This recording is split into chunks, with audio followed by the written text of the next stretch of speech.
Hello, everybody, and welcome to Feel Good Friday at Church at Home with Rachel. Today is the 27th of March. I am not entirely sure where this month has been. I say that every month. I think it's because I'm getting older and time seems to fly by. Don't know that that's a good thing or not. However, anyway, um, years ago when I was still in Wainwright, this was the book I used for a year of for my daily prayers called Common Prayer, a liturgy for ordinary radicals. And so I flagged a lot of things for Church at Home here. So today I thought I'd use one of these ones. And this one is taken from January 23rd. And it speaks here of an English cleric. He wrote, William Law, an 18th century English cleric, wrote, all that is sweet, delightful, and amiable in this world, in the serenity of the air, the fineness of seasons, the joy of light, the melody of sounds, the beauty of colors, the fragrancy of smells, the splendor of precious stones, is nothing else but heaven breaking through the veil of this world. I love that for today, for Feel Good Friday. Is nothing else but heaven breaking through the veil of this world. We are approaching the end of Lent. This coming Sunday will be the, oh heavens, this Sunday is Passion Sunday. Some people call it Palm Sunday. I've always referred to it as Passion Sunday with the Liturgy of the Palms. So, wow. Okay, so Lent is in its its culmination because we're heading into Holy Week.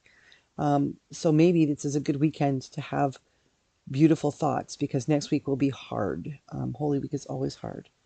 Um, so I share with you again, is nothing else but heaven breaking through the veil of this world.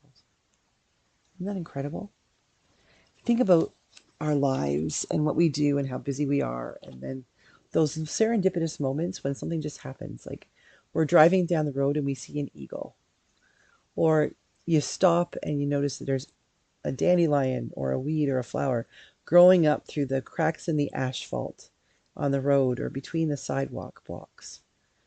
Or maybe maybe the other day, Rob and I were, I don't know where we were, at a coffee shop or someplace in public, and all of a sudden we heard that gut bursting giggle that comes from a baby that's like about 18 months old. Something absolutely delightful. And that giggle starts in the very bottom of their gut and just works its way up and it just oozes out of them. And it makes everybody but the most curmudgeon in the room smile. And it's just beautiful. Think about the sun. Like today, as I'm recording this, it's snowing and it's supposed to snow hard. And then it's been really cold. And then it's supposed to rain, get warmer and rain. And it's just going to be treacherous. The world's going to be treacherous. But every once in a while, I can look out my window and maybe I'm imagining it, but I see a little break in the clouds and a little bit of blue sky that makes me think, oh, the sun. The sun is there. Even if I'm just imagining it, the fact is the sun is there. It might be shielded by the clouds. It might be overcast and difficult to see, but that doesn't mean the sun's not there. That doesn't mean that just because we're having difficulties in life or seeing things different, we're having struggles to see things, that beauty isn't there. Remember, the melody of sounds, the beauty of colors, the fragrancy of smells, the splendor of precious stones is nothing else but heaven breaking through the veil of the world. No matter how difficult things might be, no matter how much we might be struggling or missing someone, how much Lent might be bringing us down, we need to remember that heaven never disappeared. Just because we can't see heaven, we can't feel heaven right now, that doesn't mean it's not there. Like the sun outside my window, it's there. I just can't see it. It's veiled by the clouds and all the things. And sometimes our hearts and our minds get veiled by other things. But that doesn't mean that the joy of heaven isn't right there. Just have to reach through and touch it. Reach through the veil.